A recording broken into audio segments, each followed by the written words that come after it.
Some years ago, I went to an island in the Pacific, Bermuda. Perhaps you've been there, Bermuda.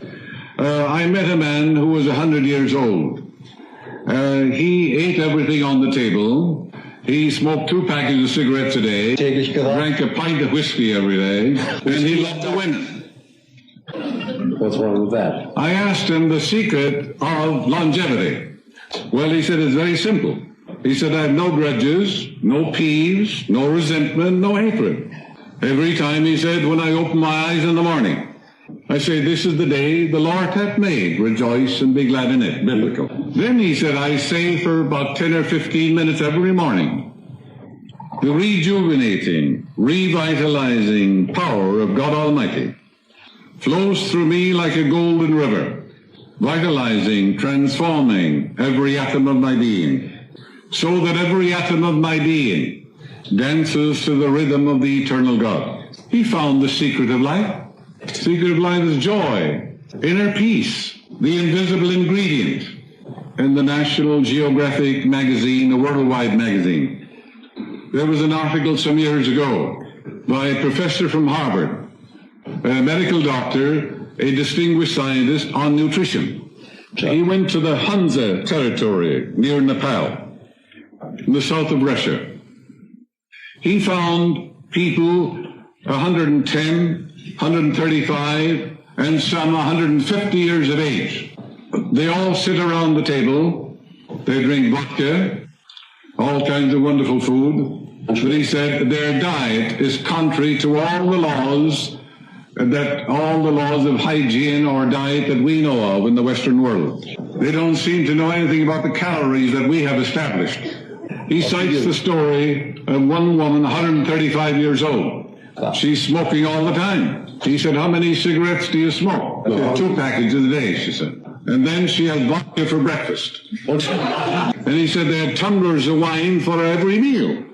He said he had to drink so much wine he was drunk. He found some women and some men in the fields working, 120, 125 years old. What was the invisible ingredient? Inner peace, equanimity, serenity, goodwill, and the laughter of God, full of laughter. The only being in all the world who can laugh is man. The reason for that is that God placed it in man so he'd get rid of his arrogance and pride. It's the finest way in the world to release tension. Anyone can begin to synchronize with God's river of peace. A wonderful exercise every morning would be the Psalms of God. The greatest prayers in all the world are in the Psalms. Nothing in all the world equals them. There are certain Psalms that people all over the world have used. These Psalms prevented them from the mouth of lions, from shipwreck, so-called incurable diseases, mountainous deaths, and fires on the ship. These experiences are in what we call the Akashic record. Akashic record. It's universal subconscious mind. In other words, these experiences of people all over the world are recorded, impregnated, indelibly written in the subconscious mind of the world, universal subconscious.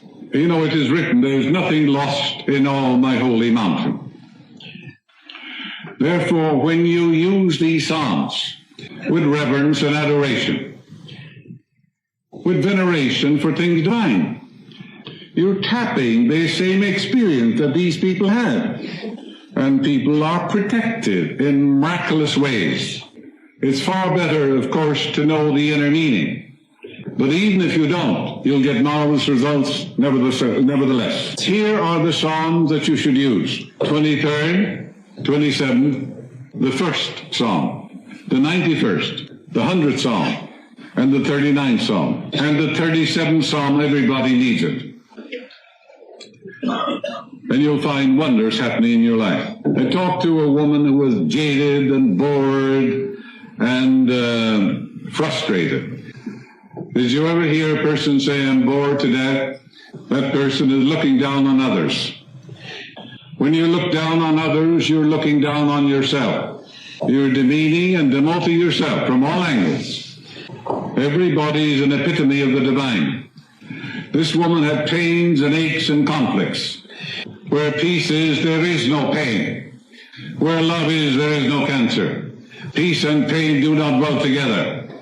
Harmony and discord do not live together. When you say divine law and order governs my life, you can't be on a train that gets wrecked. For the simple reason, harmony and discord do not dwell together. You can't be in an old car that coughs and stops on the freeway. You can't be married to the wrong man, and you can't be broke. That's not divine law and order. You can't be frustrated, neurotic, or insane. It's heaven's first law. Your greatest prayer is divine law and order governs my life through divine love. Use it all the time. This woman's nerves, she said, were jangled. She was suffering from insomnia. There was nothing wrong with her nerves, but she was sending the wrong vibrations through the nerves.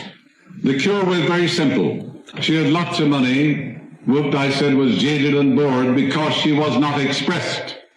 Women who are not expressed fill doctors' offices. Many women don't belong in the kitchen at all. They're artistic, they're musical, they're maybe singers and so on. They seek to express themselves. When the old man says you must stay home, it costs him a small fortune. He has to pay Dr. Freitag a lot of money. I'm trying to put him out of business. But that is so true. If the husband had any sense at all, he would know that if his wife doesn't express her inner talents, she'll become a neurotic, sick, or get some disease. This is why we have so many women in America who are silent drinkers. They're alcoholics. They're not expressed. You're here to release the inner powers and the talents within you. This woman was interested in music. She was also interested in flowers. I could go out and take a course on flowers and arrangements of flowers. Give lectures at women's clubs. Most women don't know how to decorate their homes. Immediately she got absorbed and engrossed in flowers. She got interested in nature and the beauty of nature. And her whole mind was transformed. Don't you know that in England for many years, 70 or 80 years, they've taken people who are insane and placed them out in the gardens. Arrangement of flowers and trees because they're dealing with harmony and beauty of nature. It's reordering the disturbed neurotic mind. Emerson, America's greatest philosopher, he was dying of tuberculosis. He wrote articles on nature. The trees, the flowers, the stars, the sun, the moon, everything appertaining to nature. One of the most beautiful things he wrote. He was filling his mind with beauty, order, symmetry, and proportion. He had a complete healing. He lectured all over the world, passed on over his 80s.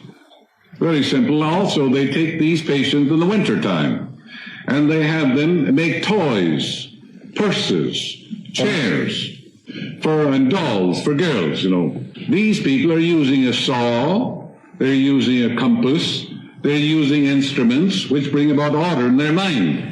You know, the man went to a psychiatrist, and he said, I'm losing my memory.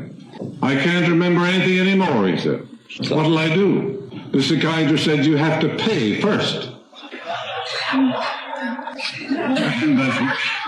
That's one of the quickest ways to get a healing.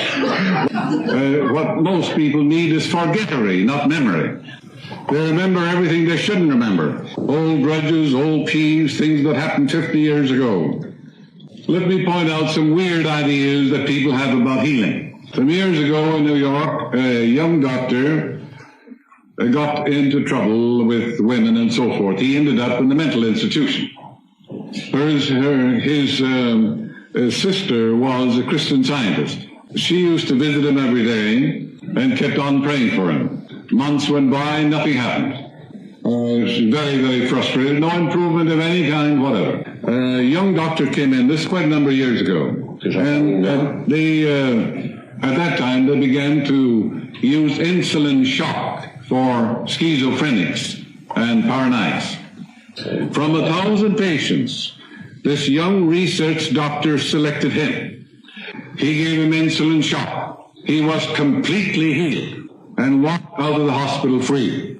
His sister, instead of being glad, was furious and angry to think that her brother had to get shots to get a healing. What a frightful, insane, stupid attitude.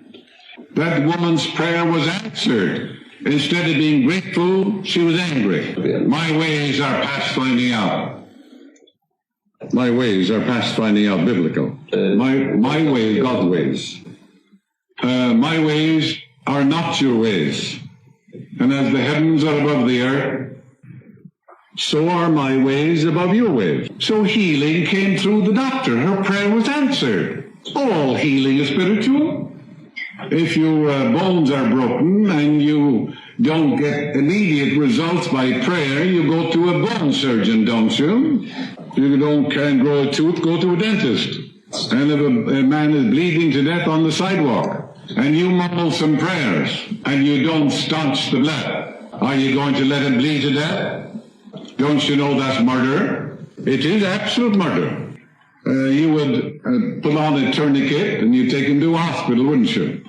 If a child falls into the water of the ocean, and you speak the word and the child is in your arms, if you don't have that kind of faith, the best thing to do is to jump into the river and rescue the child. That's prayer also. If you can go from here to Berlin and dematerialize your body and be there, I would suggest, instead of walking, you take a bicycle or a car or an airplane. These truths are so simple, and there are crazy people let their relatives die rather than call a doctor or give medicine. It's absolute murder in the name of religion. Now, here's a man with a kidney infection, a damaged heart.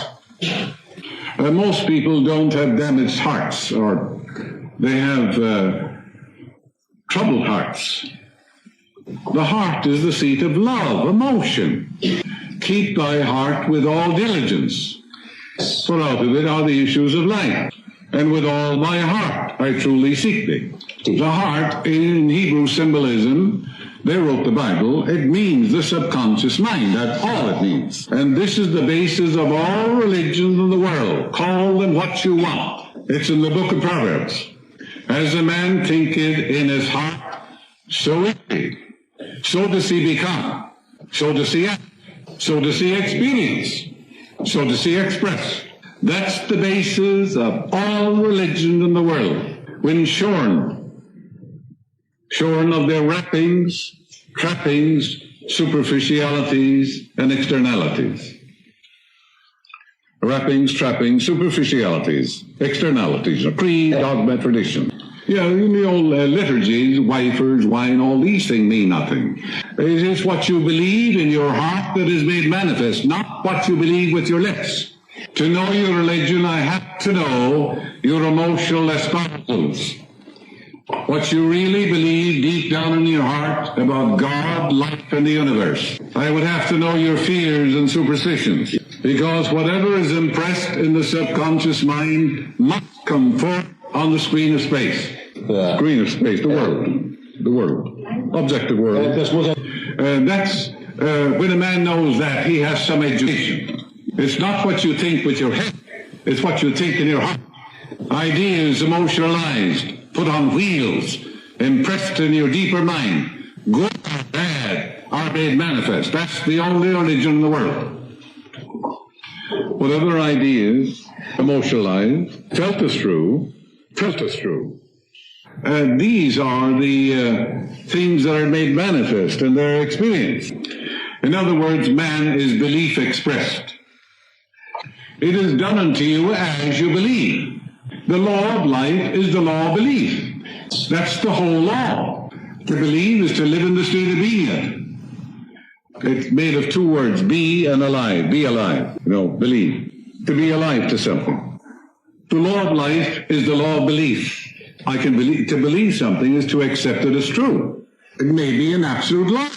The whole world believes a lie. When they hear the truth, they think the truth is a lie. It's very simple in your Bible.